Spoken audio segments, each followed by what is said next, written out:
raisiko fifaliana ho anay ny miaraka amintsika mpanaraka ny radio Azisy amin'ny tambazotra sosialy amin'ny radio mivantana amin'ny fomba maro samihafa amin'izao andro faharoa izay narahantsika ny lohahevitra mikasika ny amin'ny momba ny fotoana.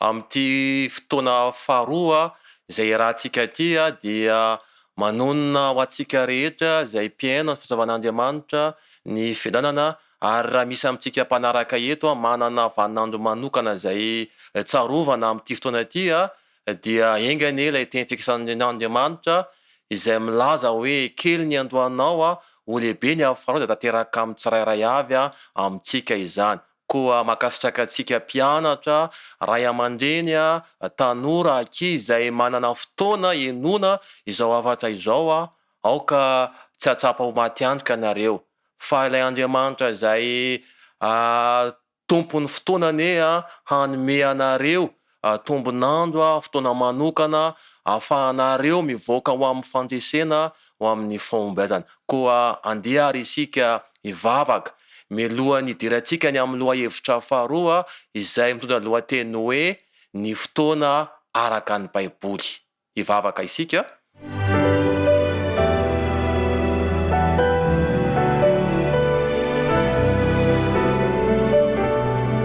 Rainay izay any an-danitro, nomenao anay ty andro faharoa ity hanarahanay ny lohahevitra momba ny fotoana, ka amin'ity fizarana manaraka ty Tompo dia anaraka izay ny fotoana araka ny Baiboly.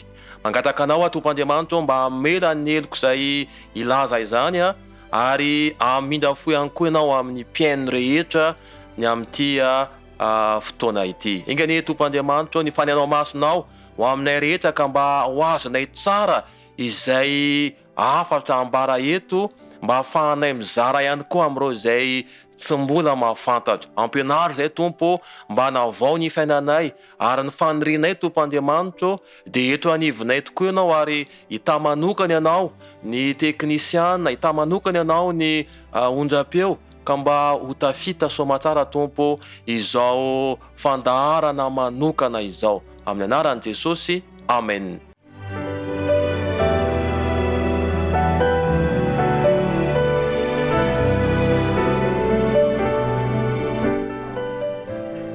Ao amin'ny Baiboly dia milaza amintsika fa ny ora sy ny fotoana dia avy amin'Andriamanitra.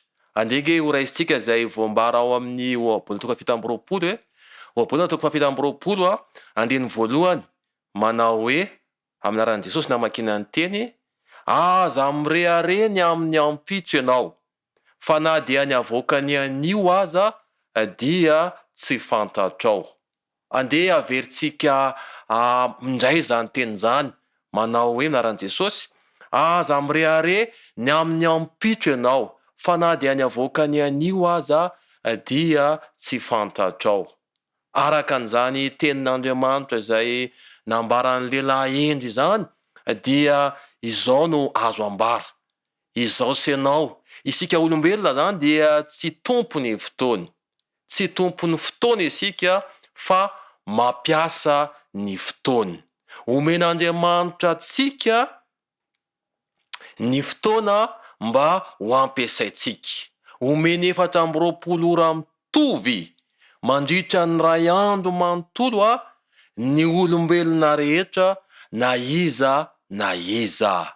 Ilay mpanoratra Amerikanina atao hoe Ellen White dia nanoratra tamin'ny 20 Janoary 1790 Janoary 1790 ao amin'ilay taratasiny manao hoe Sign of the Times dia zao ny ambarany. Ino tsara ange zavatra voambarany ato hoe ny fotoana dia fanomezana nomen'Andriamanitra antsika. Ny fotoana dia fanomezana nomen'Andriamanitra antsika ary tsy maintsy ampiasaina ho fampiarana ny asa fanompoana atao ho an'i Kristy. Raha tsy pihana izay fanambarana izay dia fanomezana ny fotoana. ary tsy maintsy ampiasaina ny fotoany. Tsy maintsy ampiasaina ho amin'inona nefany? Ho amin'ny asa fanompoana araka ny Kristy. Toy izao ihany koa no ambaran'ny soratra masina ao amin'ny Salamo 110, Salamo 110, andininy 12, izay toko sy andininy, izay efa mahazatra asy ianao no mampiasa anazy. Salamo 110, andininy 12 manao hoe: mampianara anay hanisany andronay, mampianara anay hanisany andronay, mba azahoanay fo endre.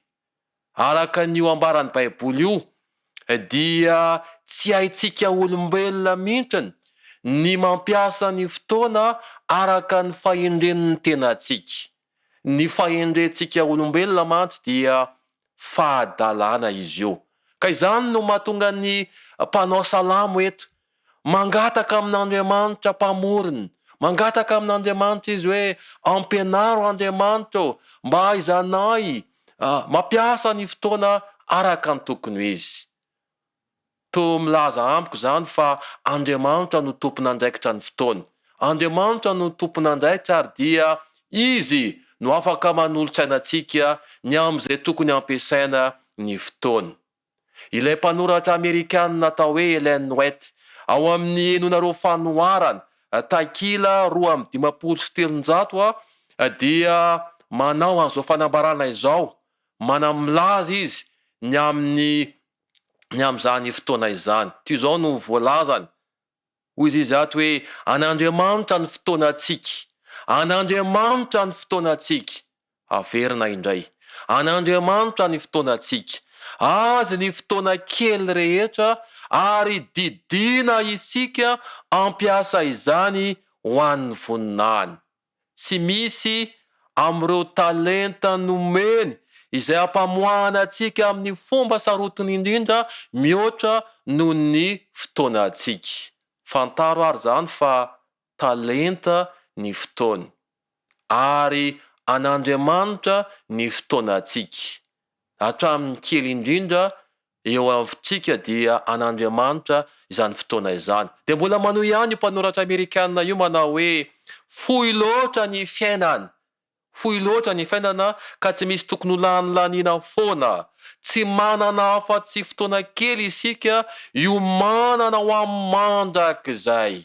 Enganieka mba maro ny mpanaraka izao fandarana izao ny mahatrapa an'izany hoe fohy loatra ny fiainantsika. Ny mpanao salamo dia milaza amintsika fa 70 taona, 80 taona ny andro iainantsika. Misy anefa latsaka ambany noho izany, ary dia ambara fa mielona faingana izany.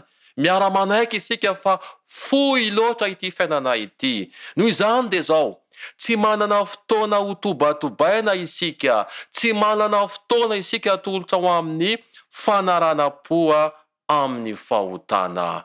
Manao antso avy amintsika izay manaraka izao fandarana izao. Aoka re, mba ho ararotina amin'ny zavatra tsara, ho amin'ny zavatra mahasoa ny fotoana izay eo an-tenantsika tsirairay avy. Aza de varimbariana amin'ny lanonana etsy seroa, aza de variana amin'ny zavatra maivamaivana re tompoko. Aoka nomana de ny fahavelomantsika, ny hoavy mamiratra, ny hoavy mandrakizay, ny zavatra izay hitondra ho amin'ny fahombiazana. Aza manaraka ny maro anao ratsy tompoko. Miantso antsika tsirairay avy ny tenanay amin'izao ora sy fotoana izao. Koa andeha ary isika hijery indray ny ambaran'ny mpaminany Daniel. Daniel toko 2, andininy 1:20.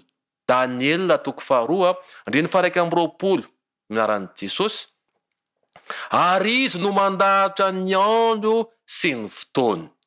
Ary Andriamanitra no mandahatra ny andro sy ny fotoana. Raha resana zany dia zao: lay Andriamanitra ny namorona ny lanitra sy ny tany, ilay namorona ny fotoana, ilay tompona andraikitra ny fotoana, ilay manome ny fotoana, dia ambaran'ny mpaminany Daniel ihany koa eto fa izy no mandrafitra ny andro sy ny fotoana, mandrafitra ny andro sy ny fotoana Andriamanitra.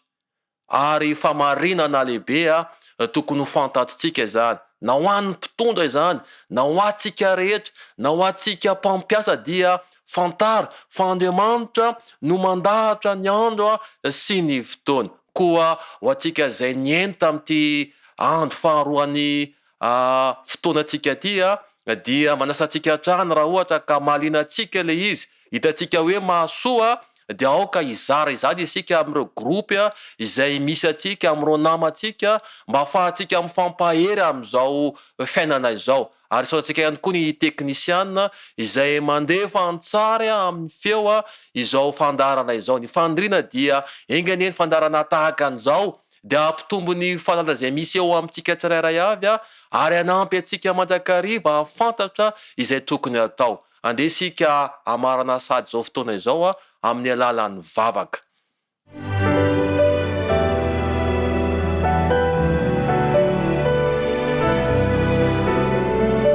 Rainay izay any an-danitro, ankehitriny izay dia manome voninahitra ny anaranao.